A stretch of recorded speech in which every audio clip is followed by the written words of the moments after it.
نحن ابناء اللہ، اسی لیے نحن شعب اللہ المختار، کہتے تھے روئے زمین پر اگر چنی چنائی برگزیدہ اور سب سے البیلی کوئی امت ہے، کوئی قوم ہے تو یہود ہیں۔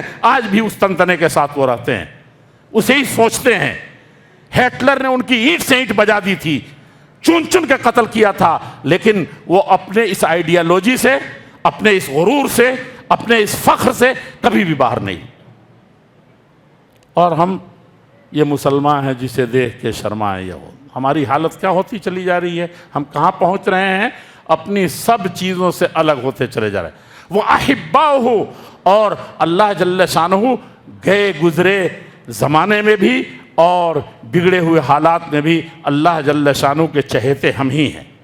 وَجَعَلْنَا مِنْهُمْ أَئِمَّةً يَهْدُونَ بِأَمْرِنَا، کتاب و سنت کو مضبوطی سے پکڑے رہنا ہے، اور مضبوطی سے پکڑے رہنے کا مطلب نہیں کہ صرف دعویٰ ہے ما اہل حدیثین، ہم تو اہل حدیث ہیں، صرف یہ رٹ کافی نہیں ہوگی۔ ہو سکتا ہے کہ یہود کی طریقے سے تمام دعوائے عریض و طویل کے باوجود بھی اللہ تعالیٰ نے کہا کہ ضربت علیہم الذلۃ والمسکنۃ وباؤوا بغضب من اللہ۔ تم کہتے ہو کہ اللہ کے چہیتے ہیں، اللہ کے بیٹے ہیں، اللہ کی کتاب والے ہیں، لیکن اللہ جل شانہ کہتے تھے کہ کیا ہے یہ، ان کے اوپر مسکنت، ان کے اوپر فخر، ان کے اوپر ذلت، ان کے اوپر بدحالی، اور ان کے اوپر ہر طرح کی پسماندگی کو ہم نے ڈھال دیا تھا۔ کیا فرماتے ہیں اللہ جل شانہ اپنے پیارے نبی کو، کیا سکھاتے ہیں؟ حدیث میں ہے کہ بلا، آزمائش، مصیبتیں سب سے زیادہ سخت کن لوگوں کے لیے ہے؟ فرعون کے لیے، حامان کے لیے، بے نمازیوں کے لیے۔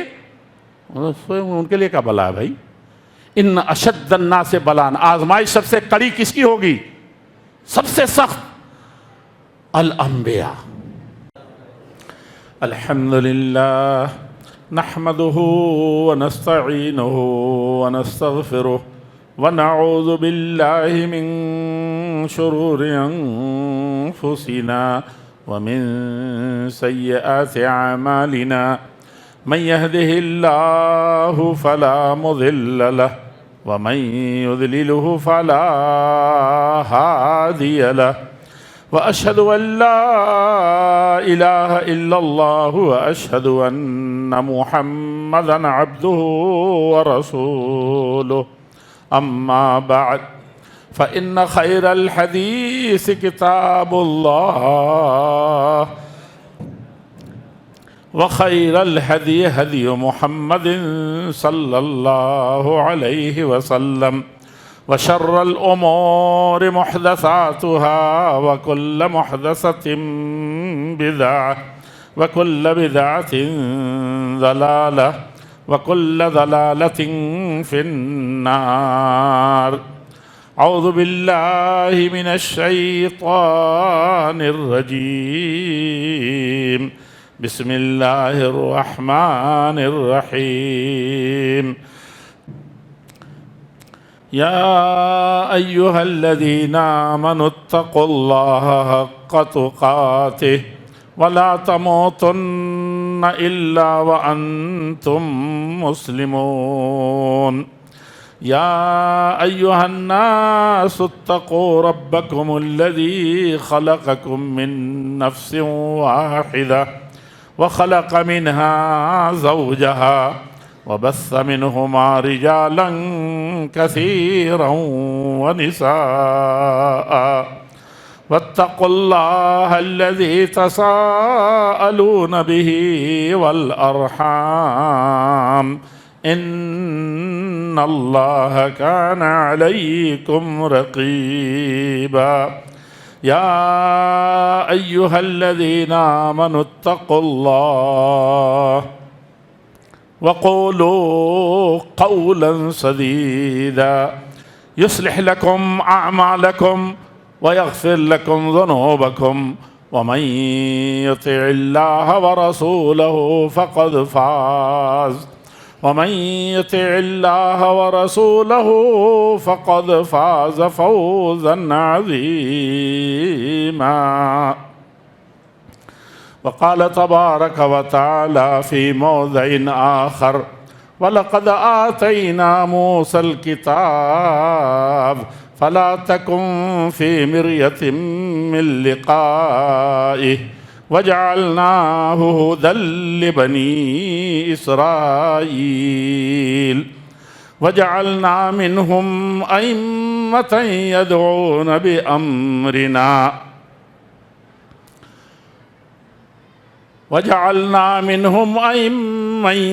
أمة يهدون بأمرنا لما صبروا وكانوا بآياتنا يوقنون.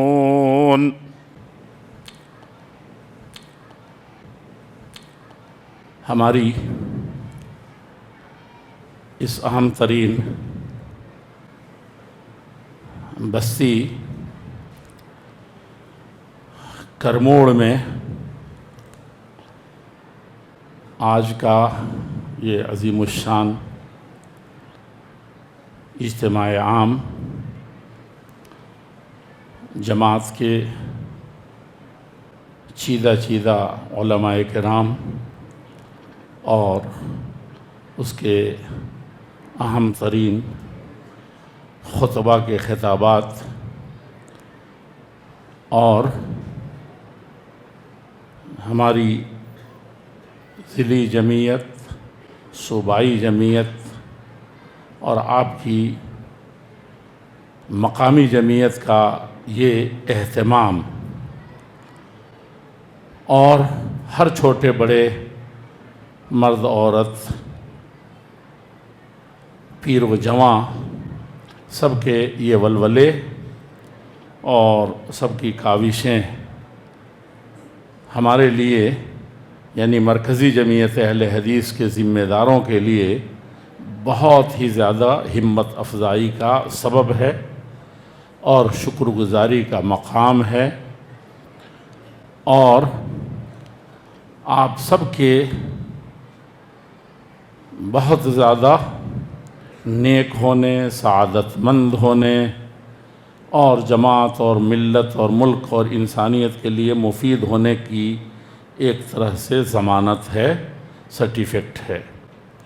اس پر ہم سب مل کر کے ایک دوسرے کا شکریہ تو ادا کرنا بہت اچھی چیز ہے، لیکن ہم سب مل کر کے اللہ جل شانہ کا شکریہ ادا کریں، کیونکہ حقیقت میں شکر گزاری، حمد و ثنا اور تعریف کے لائق وہی ہے جو اپنی محض مہربانی سے، رحمت سے اور انتہائی درجے جو محبت اپنے ہر ایک بندے سے ہے، توفیق وہی ارزانی فرماتا ہے۔ وہ نہ توفیق دے تو کوئی بھی بڑا سے بڑا انسان کوئی چھوٹا سے چھوٹا کام بھی نہیں کر سکتا۔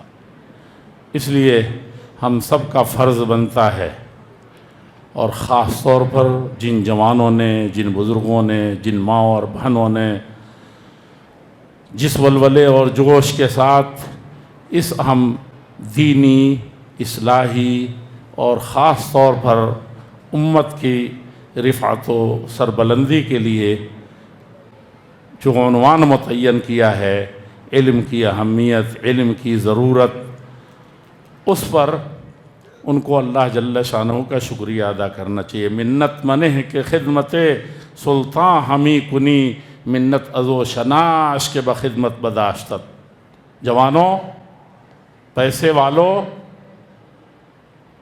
دن رات ایک کر کے تو نے جو یہ اتنا بڑا اجلاس اکٹھا کیا ہے، اتنی کامیابی سے چلا لے گئے ہو، تو تم اپنا احسان مت مانو گاؤں والوں پر، جمعیت اور جماعت پر، ملک پر، انسانیت پر، ان پڑھ لوگوں پر، یا جن کو تعلیم کے لیے ابھار رہے ہو، قربانی دینے کے سکھا رہے ہو۔ یہ تم اس پر شکریہ کے کسی بھی طریقے سے تم اپنے آپ کو آمادہ نہ کرو کہ لوگ میرا شکریہ ادا کریں گے، واہ واہی ہوگی، اور شیطان تھوڑا سا اور بڑھا دے کہ ریاکاری ہوگی، تو معاملہ کیا ہوگا؟ سب تمہارا برباد ہو جائے گا۔ لیکن کم سے کم اس کی تعریف ہونی چاہیے، اس کے بھی تم کسی بھی طریقے سے روادار نہ رہو۔ بلکہ اللہ جل شانہ کا شکریہ ادا کرو کہ اس نے تم کو یہ توفیق ارزانی فرمائی ہے۔ بادشاہ اگر کسی وزیر سے کام لے لیتا ہے تو وہ شکریہ ادا کرتا ہے بادشاہ کا کہ اتنے سارے لوگ ہیں، اتنے سارے پڑھے لکھے لوگ ہیں، پتہ نہیں کتنے وزراء ہیں اس کے، کتنے مشیرکار ہیں، اور بادشاہ نے مجھے اس لائق سمجھا کہ اتنے اہم منصب اور اتنے اہم کام کے لیے مجھے منتخب کیا۔ تو یہ بادشاہ کی خوبی ہے کہ اس کی نظر انتخاب تم پر پڑی اور تم کو پہلے ہی یہ لائق گردان دیا کہ تم یہ کام کرو گے، پہلے ہی عزت مل گئی تم کو۔ اب تم اس کے بعد کر لے جاتے ہو تو اب تم جتنا بھی شکریہ ادا کرو کم پڑے گا۔ ہم اس کے الٹ کر کے کرتے ہیں، عبادت کرتے ہیں تب بھی، قوم کی خدمت کرتے ہیں تب بھی، جماعت کی خدمت کرتے ہیں تب بھی، بھائیوں کی خدمت کرتے ہیں، والدین کی خدمت، حتیٰ کہ بدبختی یہ ہے کہ مولانا تو علماء کی کہہ رہے تھے والدین کا درجہ کسی نہ کسی حیثیت سے بڑھا ہوا ہے۔ اور یہ تقسیم بھی ایک عجیب چیز ہے کہ علماء جو روحانی باپ ہیں، استاذ، وہ ان کا مقام زیادہ بڑھا ہوا ہے یا ماں باپ جو باپ ہیں حقیقی ان کا زیادہ بڑھا ہوا ہے؟ روح اصل چیز ہے، جسم کوئی نہیں پوچھتا۔ آپ کے مرنے کے بعد سب سے پہلے آپ کے گھر والے آپ کے نام ہی بلا دیتے ہیں، کوئی نہیں کہتا کہ فلاں صاحب کہاں ہیں۔ کیا کہتے ہیں وہ؟ امام صاحب جو کہتے تھے لقب دیے ہوئے تھے وہ بھی نہیں کہتے، کہتے میت کدھر رکھی ہوئی ہے، جنازہ کہاں ہے، کیا جنازہ نہیں اٹھے گا کیا؟ بڑا عجیب سا مسئلہ ہے، بڑا سنگین سا۔ جس نام کے لیے پوری زندگی مرتے رہے وہی نام سب سے پہلے ناکام ہو۔ یہ سب بھی بہت غور کرنے کی چیز ہے۔ زندگی برف کی طرح پگھلتی ہوئی بڑی تیزی سے خاتمے کی طرف جا رہی ہے۔ ہم خوش یہ ہو رہے ہیں کہ میرا بیٹا بلوان بن رہا ہے، پہلوان بن رہا ہے، اور اس کی عمر کیا ہے؟ عمر بڑھتی چلی جا رہی ہے، یا عمر کے ساتھ وہ بڑھتا چلا جا رہا ہے؟ نہیں، گھٹتا چلا جا رہا ہے، موت کے آگوش کی طرف دوڑ رہا ہے۔ آپ کا بچہ گاڑی فراٹے بھرتے ہوئے آ رہی ہے، تیزی سے بھاگ کے جائے، آپ کا باپ بھاگ کے جائے، آپ کے بھائی بھاگ کے جائے، تو آپ کا دل مسوس کے رہ جاتے ہیں، چیختے ہیں، چلاتے ہیں، بچانے کی کوشش کرتے ہیں کہ گاڑی کے یہ میں نہ آ جائے۔ جتنی تیزی سے بھاگتا ہے اتنی ہی زیادہ آپ کو فکر لاحق ہو جاتی ہے۔ اور کس قدر بھولے ہیں، کس قدر اس دنیا نے آپ کو غافل کر رکھا ہے کہ ہر لمحے اس سے زیادہ تیزی کے ساتھ ہم موت کی طرف جا رہے ہیں، آخرت کی طرف جا رہے ہیں، اللہ کی طرف جا رہے ہیں، جہاں حساب دینا ہے۔ وَاعْلَمُوا أَنَّكُمْ إِلَيْهِ تُحْشَرُونَ۔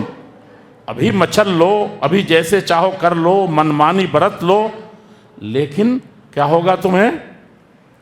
انکم، یقینی طور پر، الیہ تحشرون، کھینچ کر کے، ہکا کر کے لائے جاؤ گے اللہ جل شانہ کے ہاں، پھر تم ادھر ادھر نہیں ہو سکتے ہو۔ یہ انسان کی زندگی کے لمحات ہیں جو کام میں لائے اور شکر بجا لائے، جو جتنا زیادہ جیسا کچھ بھی ہو۔ لیکن اس میں اگر آپ کو کام آگے بڑھ کر کے کرنا ہے اور میدان میں چلنا ہے، چھوٹے ہوں یا بڑے ہوں، تو آپ کو بڑے صبر کی ضرورت پڑے گی۔ بنی اسرائیل کی میں نے دیکھا کہ بڑی برائیاں بیان کی گئی ہیں، یہود و نصارہ کی۔ اولئک کالانعام بل ہم اضل، اگر یہود کو کہا گیا تو ان کو آگے ان کے بارے میں فرمایا گیا کہ کمثل الحمار یحمل اسفارا، یہ تو وہ گدھے ہیں جو بوجھ اٹھا کر کے چل رہے ہیں۔ توریت پورا کا پورا یاد ہے، انجیل پوری کی پوری یاد ہے، زبور ان کو پورا کا پورا یاد ہے، اہل کتاب ہیں یہ۔ کیا ان کا نام تھا بھائی؟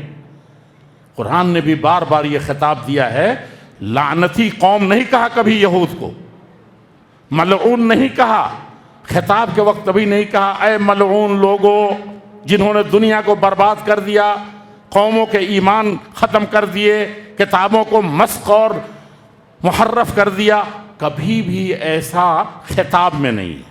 ہاں کہیں کہیں ان کی یہ چیزیں بتائی گئیں، جہاں بھی کہ یا اہل الکتاب، اے اللہ کی کتاب والی جماعت۔ جانتے ہیں اس کی وجہ کیا ہے؟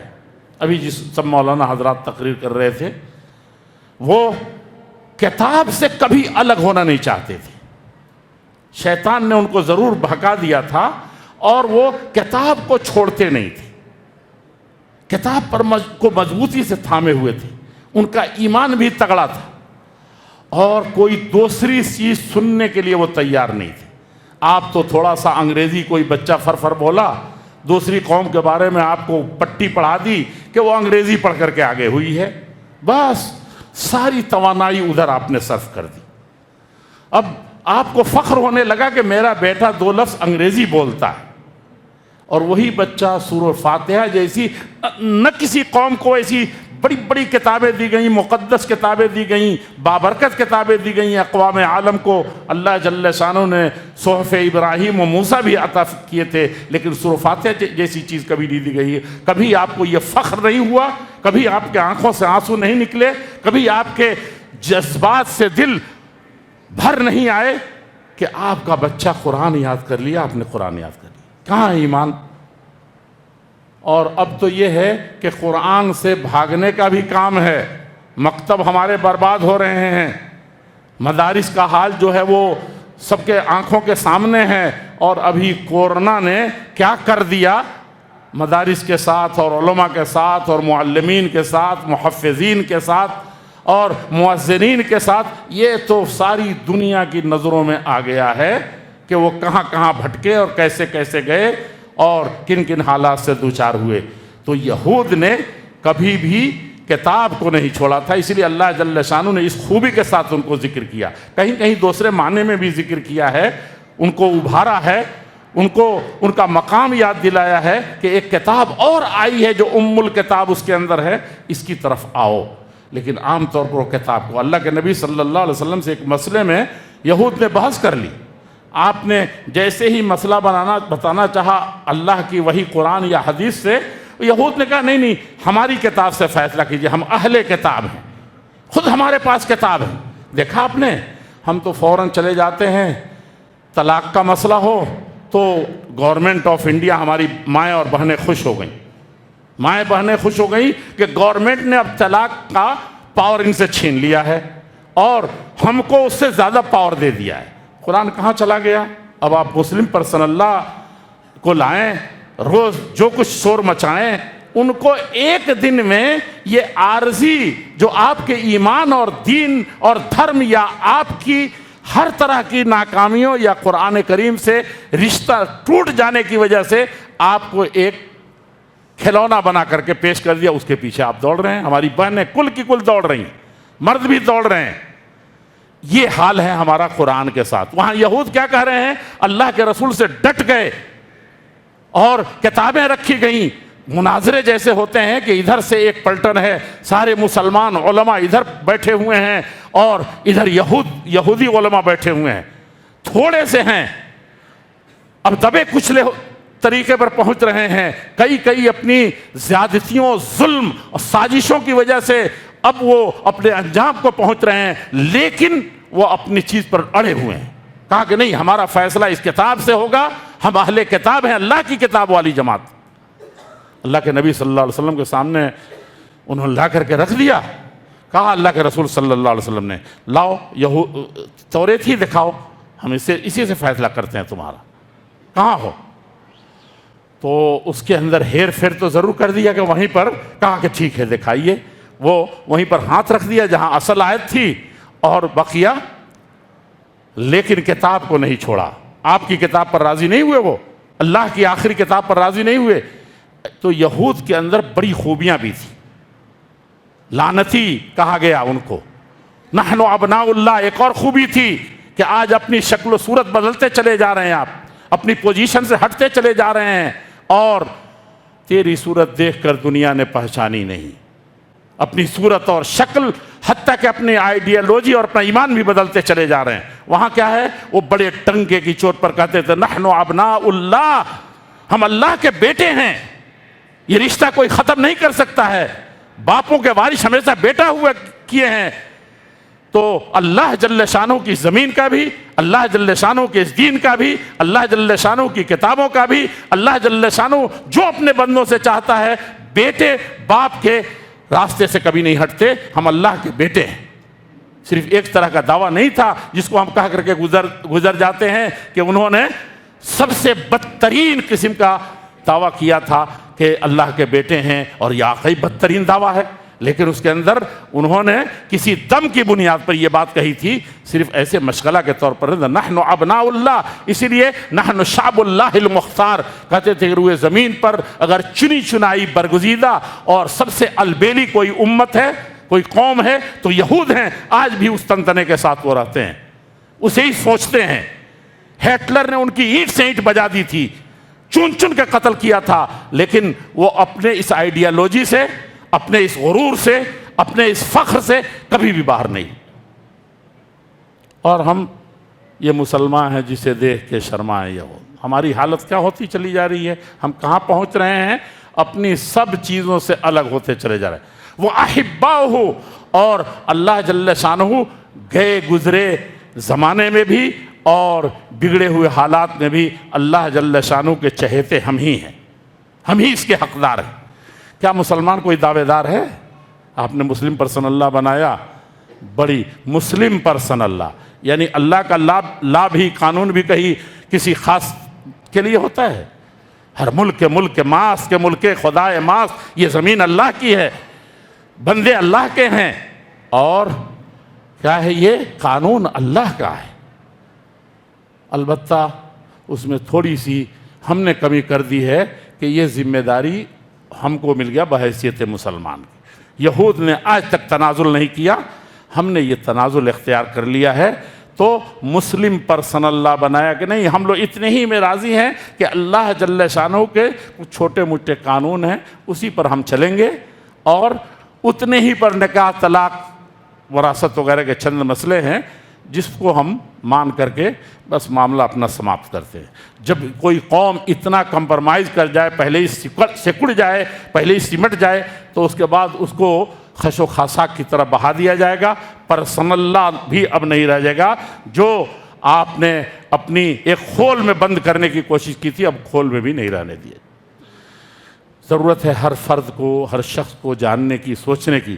وہاں بھی اللہ جل شانہ نے یہی فرمایا، لقد آتینا موسیٰ الکتاب فلا تکن فی مریۃ من لقائہ وجعلناہ ھدی لبنی اسرائیل۔ کہا کہ بنی اسرائیل کا، امت مسلمہ کی قیادت چاہتے ہیں، قرآن و حدیث کی بالادستی چاہتے ہیں، آپ کہتے ہیں کہ ہم ہی حق والے ہیں، قرآن داہنے ہاتھ میں ہے، حدیث بائیں ہاتھ میں ہے، یا دونوں کو لے کر کے ہم اس طریقے سے آگے بڑھیں گے تو وہ کردار بھی، صبر بھی پیدا کرنا ہوگا۔ کرنول کی سرزمین تو بڑے متوالوں سے، بڑے جیالوں سے، بڑے مجاہدین سے اور بڑے اللہ والوں سے بھری ہوئی یہ زمین تھی۔ آپ اس کی تاریخ پڑھیے، اس کی طرف زیادہ جانا نہیں چاہتا۔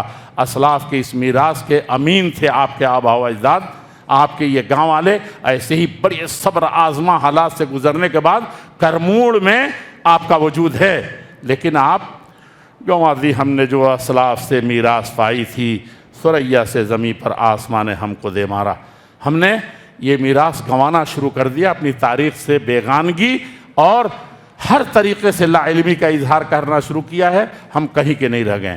اس وقت ضرورت ہے کہ مسلمان بحیثیت امت خیر اور اہل حدیث خاص طور پر، جو ان تمام ادیان و ملل میں جس طریقے سے مسلمان کو اللہ نے ذمہ داری دی ہے، مکلف بنایا ہے، اسی طریقے سے ان فرقوں اور مسلکوں میں اہل حدیث کو ابر القرون اللہ جل شانہ نے ذمہ داری دی تھی، کتاب و سنت کے احیاء کی، روٹھے ہوئے بندوں کو ان کے رب سے رشتہ جوڑنے کی، للہیت پیدا کرنے کی۔ ہر میدان میں وہی نظر آتے تھے۔ تہجد گزاروں کا ایک جماعت ہوتی تھی۔ یہ آپ جیسے فجر کو مولانا جو ترس رہے نا کہ ایک امام صاحب ہیں تو ذرا ایک کم سے کم ایک مقتدی بھی آ کر کے دکھائے، جو دعاؤں کے قبولیت کا وقت ہوتا ہے۔ اسلاف کی تاریخ پڑھیے، خصوصاً ہندوستان کی تاریخ، اہل حدیثوں کی قریب کی تاریخ پڑھیے، تو تہجد گزار ایسے ہوتے تھے کہ دوسری قومیں، دوسری مسلک کے لوگ کہتے تھے کہ یہ فجر کی نماز غالباً اب پڑھ رہے ہیں رات کے اندھیرے میں۔ یہ سارے کیفیات اپنے تحریک شہیدین میں آپ نے دیکھے ہیں، ہم نے پڑھے ہیں۔ یہ کیفیت ہوتی تھی۔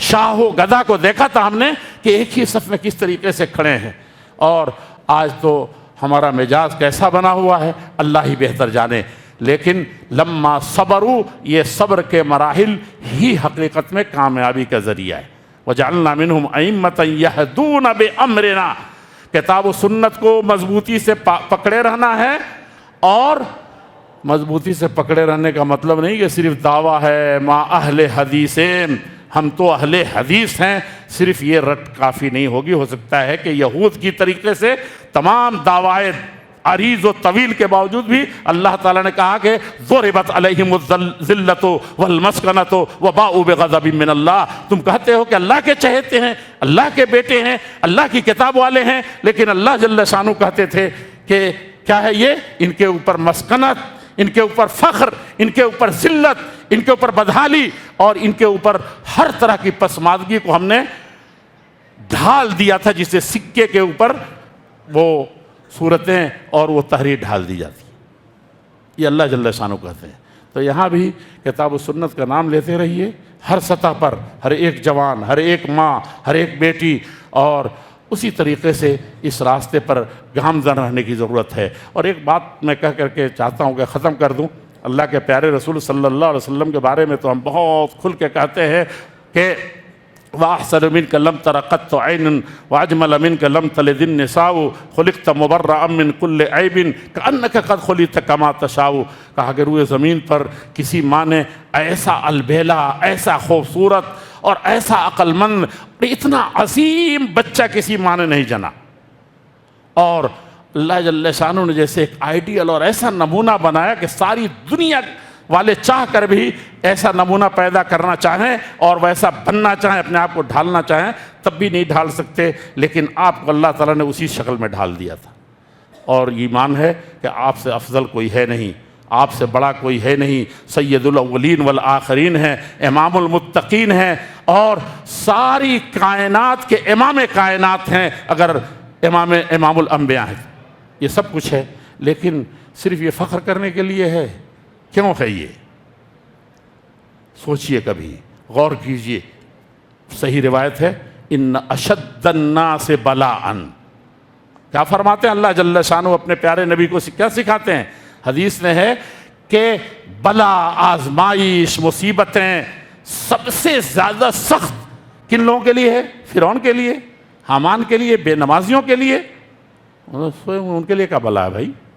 ان اشد الناس بلاء، آزمائش سب سے کڑی کس کی ہوگی؟ سب سے سخت الانبیاء۔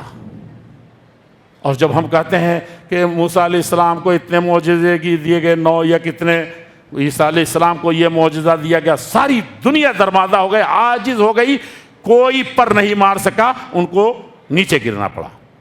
تو ان سارے معجزات کو تو اللہ جل شانہ نے اکٹھا کر کے، اور سارے کمالات کو، سارے خوبیوں کو کہاں اکٹھا کر دیا تھا؟ پیارے رسول محمد رسول اللہ صلی اللہ علیہ وسلم، جامع کمالات انسانی اور ہر طرح کے ملکوتی بھی بہت حیثیتوں سے تھی، سمجھا کہ نہیں؟ ان سب کے باوجود اللہ جل شانہ نے فرمایا کہ جس طرح سے آپ جامع کمالات ہیں، اسی طریقے سے ہر طرح کی آزمائشوں، مصیبتوں کو بھی تنہا، حسن یوسف دم عیسیٰ ید بیضا داری، آنچ خوباں ہم تارند تو تنہا داری، ساری نبیوں کے معجزات اور کرامات و کمالات آپ کو دیے گئے، تو ساتھ ہی یہ بھی نہیں بھولنا چاہیے کہ سارے نبی جنہوں نے سخت سے سخت حالات سے دوچار ہو کر کے اس گاڑی کو آگے بڑھایا، اس ایمان کو بچایا، قوم تک پہنچایا، تو اللہ جل شانہ نے ان ساری مصیبتوں اور آزمائشوں کو بھی محمد الرسول اللہ صلی اللہ علیہ وسلم کو برداشت کرنے کی، صبر کرنے کی ہمت دی۔ اب مولانا حضرات فیصلہ کریں، اہل حدیث حضرات فیصلہ کریں، جو کہتے ہیں کہ کیا ہے، اصل دی آمد کلام اللہ معظم داستن، کہا کہ قرآن تو ہمارے وہی ایک دین ہے، اس کے علاوہ کچھ نہیں ہے، پس حدیث مصطفیٰ برجا مسلم داستن، ہماری روئے روئے میں جان پیدا ہو جائے اور اس جان کو میں قربان کر دوں ایک ایک حدیث کے اوپر۔ ایسی حدیث قربان ہوتے ہیں؟ یہ آپ کا ایمان و عقیدہ ہے، لیکن محمد رسول اللہ صلی اللہ علیہ وسلم ایک ایک حدیث کے لیے کیا قربانیاں دیے ہیں؟ ساری انسانیت نہیں، سارے انبیاء کرام نے انتہائی درجے جو قربانی دی تھی، جو صبر کیا تھا، اکیلے محمد الرسول اللہ صلی اللہ علیہ وسلم نے کیا تھا۔ تو آپ العلماء ورثۃ الانبیاء کہہ رہے ہیں کہ علماء وارث ہیں انبیاء کے، تو میں اکثر کہتا ہوں ایک حدیث ہے، لا یاکل طعامک الا تقی، تمہارا کھانا کوشش کرو کہ کوئی متقی پرہیزگار عالم کھائے، مولانا کو ملے، اور روئے زمین پر اگر کوئی بہتر دسترخوان بن سکتا ہے تو وہ جو اللہ والے ہیں نا وہی حقدار ہیں، جو اللہ کی کتاب اور رسول کو سینے میں رکھتے ہیں، زبان سے بولتے ہیں، وہ حقدار ہیں۔ لیکن یہ حق ان کا ہے، اس کو آپ جانیں، لیکن ان کا دوسرا کردار جو ہے کیا ہے، وہ بہت بھوکے رہتے ہیں۔ امام بخاری کو خون ہی پیشاب ہوتا تھا، ایسی سوکھی روٹی کھاتے تھے کہ خون ہی پیشاب ہونے لگا تھا۔ تب بخاری کے نام پر آپ اس وقت اہل حدیث بنے ہوئے ہیں، کہتے ہیں بڑے ہم قابل ہیں، بہت پختہ مومن ہیں، ہم بخاری نہیں چھوڑ سکتے۔ سمجھا نہیں؟ قرآن کے لیے کتنی جانیں دی گئی تھی، کتنی ماؤں نے اتنی مار کھائی تھی، بہن بہنوئی کو آخر عمر نے اس قدر مارا کہ زخموں سے نکل کر خون کا بہنے لگا دھارا۔ ایک عورت تو تھی، کمزور تھی، فاطمہ، اسی خطاب کی بیٹی تھی، اسی عمر کی بہن تھی، قرآن سکھانے کے لیے یہ قربانی دی۔ آج جگر گوشوں پر چند پیسے نہیں خرچ کر رہے ہو، کنوینٹ کے پیچھے دوڑ رہے ہو، کہتے ہو کہ اہل حدیث ہے اور امت مسلمہ کے اندر یہ آئے گی۔ ختم کرتے ہوئے یہ عرض کروں گا کہ وہی فداکاری، وہی جانثاری، وہی صبر و ہمت لینے کی ضرورت ہے جس نبی نے آپ کو اس دین کا وارث بنایا تھا، درہم و دینار کا نہیں۔ یہ تو ایک حق ہے، ایک دنیا جینے کا ایک ذریعہ ہے، اس لیے علماء مولانا ثناء اللہ صاحب ذکر کر رہے ہوں، یا مدارس کی بدحالی کو دیکھ کر کے مولانا عبدالحسیب صاحب آپ کے ایمان کو گرما رہے ہوں، یا دیگر ہمارے تیلگو یا دیگر خطبہ جو آپ کو آپ کا بھولا ہوا سبق یاد دلا رہے ہیں، وہ ایک دوسری دنیا ہے۔ لیکن حقیقت یہ ہے کہ وہ اس بات سے غافل نہیں ہے کہ علماء چٹائیوں پر بیٹھ کر کے، تلواروں کے سائے میں جی کر کے، مسلمان کے لیے نہیں، جن کے لیے اپنے ایمان، اپنی محبوب ترین چیز قربان کرنی تھی اور اس کے لیے اپنا سب کچھ نشاور کرنا تھا، وَيُؤْثِرُونَ عَلَىٰ أَنفُسِهِمْ وَلَوْ كَانَ بِهِمْ خَصَاصَةٌ، بلکہ وہ جو سب سے افضل محمد الرسول اللہ صلی اللہ علیہ وسلم کی پورے عرب کو، پورے قریش کو جمع کر کے گردن اڑا دینے کے لیے تیار تھی۔ اور طائف کے میدانوں میں بات اسی پر ختم کرتا ہوں، پیارے رسول صلی اللہ علیہ وسلم بڑی تمناؤں، آرزوؤں، جیسے آپ نے کہ ہماری قوم میں، اس گاؤں میں اگر 10 بھی عالم بن جاتے اس تقریر اتنے بڑے جلسے سے، تو کہیں گے کہ کچھ حاصل ہو جائے گا۔ اگر 50 ماؤں نے بھی حافظ بنانے کا ٹھان لیا، ہماری اللہ جل شانہ اجرات کو یہ دعا کریں گے جو جلسہ کرنے والے ہیں کہ اللہ جل شانہ نے ہماری لاج رکھ لی، قوم کے لیے جو دردمندی تھی وہ ہو گیا۔ پتہ نہیں مولانا ثناء اللہ صاحب کہاں سے کتنے مشن اور میدان کو چھوڑ کر کے آئے ہیں۔ عبدالعلیم صاحب تو ایک حدیث پڑھانے کے اور حدیث مرکز کے لیے رات دن ایک کیے ہوئے ہیں، اور پتہ نہیں مولانا عبدالغنی صاحب اور پتہ نہیں کون کون۔ تو آپ کہیں کہ اللہ جل شانہ، یہ ہم نے ہی نہیں، ان سبوں نے بھی قربانی دی ہے۔ ہمارے کم سے کم 100 بچے حافظ ہو جانے چاہیے اس تقریر کے بدلے، عالم ہو جانے چاہیے 100، 10 ڈاکٹر ضرور ہو جانے چاہیے۔ ایسی محنت کرائیں، ہماری مائیں رات کو ایسی روئیں اور گڑگڑائیں اپنے نونہانوں کے لیے کہ ملت کا دلیدر دور ہو جائے۔ یہ آپ ضرور ایسا کریں، لیکن آپ کا دل اتنا چھوٹا ہے، آپ کا ایمان بڑا کمزور ہے۔ وہ جو اولین و آخرین کے ایمان کو اکٹھا کیا جاتا پاسنگ نہیں کر سکے گا، جب ابو بکر کا نہیں کر سکتا تو محمد الرسول اللہ صلی اللہ علیہ وسلم کیا کرے گا؟ وہ محمد الرسول اللہ صلی اللہ علیہ وسلم کس جذبے سے اس جلسے میں گئے ہوں گے جو طائف میں گئے تھے۔ اللہ کے نبی صلی اللہ علیہ وسلم طائف گئے تھے تو آل عمیر کو ڈھونڈا تھا، اس میں سے وہ جانتے تھے کہ اس کے سردار بھی اچھے ہیں، اس کے جوان بھی اچھے ہیں، اس کے تاجر بھی اچھے ہیں، ان کی بہو بیٹیاں اور ان کی مائیں بھی بڑی اچھی ہیں۔ بڑا آپ کے پاس آئیڈیا ہوتا تھا کہیں جانے سے پہلے، اور معاذ کو بھیجا یمن، تو دیکھیے کیسے کیسے بتا دیا، لگتا ہے کہ انہیں کی قوم میں رہے ہیں آپ، پوری آئیڈیا لے کر کے۔ تو ہم لوگ ایسی ہی تقریر ہانک دیتے ہیں۔ تو اللہ کے نبی صلی اللہ علیہ وسلم آل عمیر میں گئے تھے، اور کم سے کم یہ تھا کہ دیکھو اگر مجھے میری تقریر پسند نہ آئے تو مجھے جیسے آیا ہوں ویسے چپکے سے جانے دو. آپ نے جیسے تقریر شروع کی اور جوان جو یہ اسٹیج پر بیٹھے ہوئے ہیں قوم کے سردار, انہوں نے اشارے کیے, اور وہ جوان ایسے نہیں تھے کہ تقریریں ہوتی رہیں, جوانوں کو ابھارتے رہیے اور سب کچھ کرتے رہیے, اور وہ جوان کبھی اٹھتے ان کو جوش ہی نہیں آتا, کبھی جوانی کب گزر گئی پتہ ہی نہیں چلا. ہاں, لڑکپن کھیل میں کھویا, جوانی خواب میں گزری, بڑھاپا آن پہنچا, اب کرے گا ہوشیاری کب. وہاں وہ جوان اشارہ کرتے ہی جوان ٹوٹ پڑے, پتھروں کی بارش کر دی. سیرت طیبہ میں بتاتی ہے فَكَانُوا يَرْمُونَهُ فَيَسْقِطُونَهُ فَيَعْضُدُونَهُ فَيَرْفَعُونَهُ ثُمَّ يَرْمُونَهُ بِالْحِجَارَةِ. اللہ کے نبی صلی اللہ علیہ وسلم کو پتھروں کی یورش اور بارش سے مار کے گرا دیتے تھے روئے زمین کے سب سے بڑے مضبوط انسان کو, ایمان والے کو, اور پھر دونوں باہوں میں لپک کر کے ہاتھ لگاتے اور کھڑا کر کے پھر نشانہ بناتے. اس طرح سے مارتے گراتے لے کر کے گئے تھے. اللہ کے پیارے رسول صلی اللہ علیہ وسلم لما صبروا, یہود نہیں, نصارہ نہیں, صابرین کا امام محمد الرسول اللہ صلی اللہ علیہ وسلم, جن کے ہم متبع ہیں, جن کے پیروکار ہیں, جن کے ہم امتی ہیں, اور ہم کو یہ ذمہ داری ترکت فیکم امرین کہہ کر کے گئے تھے, اور اسی دردمندی کے ساتھ کہہ کر کے گئے تھے. اس وقت یہ دعا تھی اللہم اہد قومی فانہم لا یعلمون. یہ دونوں پہاڑوں کے درمیان نہیں پیسی جائے گی, بلکہ اللہ جل شانہ یہ نہیں تھی ان کے پشت سے ایسی نسل پیدا ہوگی جو حقیقت میں تیرے دین کی خدمت کرے گی. اللہ جل شانہ اس مجلس کو بابرکت بنائیں اور ہمارے جذبات ایمان اور امنگ کے مطابق اجر و ثواب سے نوازیں. اس قریہ پر اپنی رحمتوں کی بارش برسائیں. یہ ملک بہت زیادہ محتاج ہے امن کا, شانتی کا, محبت کا, اور ہر طرح کے تعلیمی تحریک اور بیداری کا. اللہ جل شانہ اس میں وہ باد بہاری لا دے جس سے امت مسلمہ اور اس ملک کے باشندے, مواطنین اور دیگر مقیمین ہر طریقے کے سعادتوں سے, خاص طور پر علم کی برکتوں سے بہرور ہو سکیں. سبحان ربک رب العزت عما یصفون وسلام علی المرسلین والحمد للہ رب العالمین.